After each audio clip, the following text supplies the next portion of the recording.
अहम खबर आपको यह देने जा रहे हैं दोस्तों कि कुवैत के एयर बेस पर ईरानी ड्रोन हमले में 15 अमेरिकी फौजी जख्मी हो गए हैं। जो शुरुआती जानकारी है उसके मुताबिक यह है कि वो जख्मी हुए हैं। कम से कम 15 अमेरिकी फौजी रात के वक्त होने वाले एक ड्रोन हमले में जख्मी हो गए हैं, जिसका निशाना कुवैत में वाक़ा अली अस्सालम एयर बेस था। यह हमला भी IRGC की तरफ से किया गया था। दोस्तों, आप देख रहे हैं न्यूज़ 18 का सोशल मीडिया प्लेटफॉर्म। मैं हूं आपका मेजबान विसाल आजम। अमरीकी हुक्काम के मुताबिक यह वाकया वाशिंगटन और तेहरान के दरमियान जारी कशीदगी में एक नुमाया इजाफा जाहिर करता है। यह हमला अंधेरे की आड़ में किया गया और ख्याल किया जाता है कि इसमें ईरान के मुतअद्दिद बगैर पायलट तैयारे, यानी बहुत सारे ऐसे वहां पर विमान जो जेट्स हैं वो थे जिनमें उस वक्त पायलट नहीं थे, और ये ड्रोन इस्तेमाल किए गए हैं जिन्होंने बेस के अहम हिस्सों को निशाना बनाया, जिनमें लॉजिस्टिक्स और ऑपरेशनल इलाके शामिल हैं जहां अमरीकी अफवाज तैनात हैं। बेस पर नस्ब फजाई दिफाई निजाम यानी जो डिफेंस सिस्टम है, उन्होंने कई आने वाले ड्रोन्स को मार गिराया, जिससे बड़े पैमाने पर नुकसान और जानी जिया को रोका जा सका।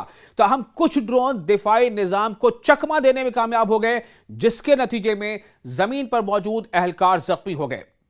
ये अमरीकी हुक्काम के जराये से आपको खबर दे रहे हैं, यानी कि ड्रोन्स कई हमले के लिए वहां पर ड्रोन हमले के लिए दागे गए थे। कुछ ड्रोन्स को मार गिराया गया या यूं कह लें इंटरसेप्ट कर लिया गया हवा में ही, लेकिन कई ड्रोन ऐसे थे जो अपने टारगेट तक पहुंच गए और उसने नुकसान पहुंचाया।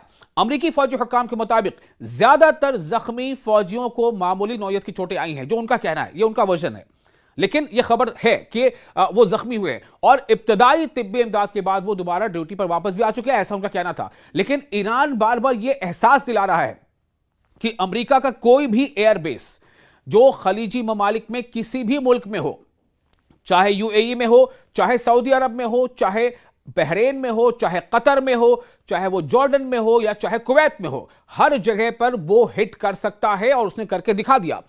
जो खबरें अभी आ रही हैं, जो इस बेस पर हमला किया गया उसमें कुछ फौजी अब भी जेर निगरानी है, यानी कि कुछ फौजी जो जख्मी थे उन्हें ड्यूटी पर वापस लाया गया है, जैसा कि फौजी हुक्काम का कहना है, अमरीकी फौजी हुक्काम का। लेकिन कुछ अभी भी ऑब्जर्वेशन में, यानी कि उनको गहरी चोट आई है, तहम उनकी हालत मुस्तकम बताई जा रही है। अली अस्सालम एयरबेस खलीजी खित्ते में, यानी खाड़ी के इस पूरे एरिया में अमरीकी फजाइया के ऑपरेशंस का एक अहम मरकज है। अमरीकी फिजाइया यानी कि अमरीकी एयरफोर्स, जहां हालिया दिनों में अमरीका और ईरान के दरमियान बढ़ती हुई कशीदगी के बायस हाई अलर्ट जारी था। यह बेस निगरानी, फिजाई नक्ल हरकत और इलाकाई ताकत के इजहार में अहम किरदार अदा करता है। अमरीकी सेंटकॉम, यानी जिसे शॉर्ट पे सेंटकॉम कहा जाता है, दरअसल ये पूरा नाम है अमरीकी सेंट्रल कमांड।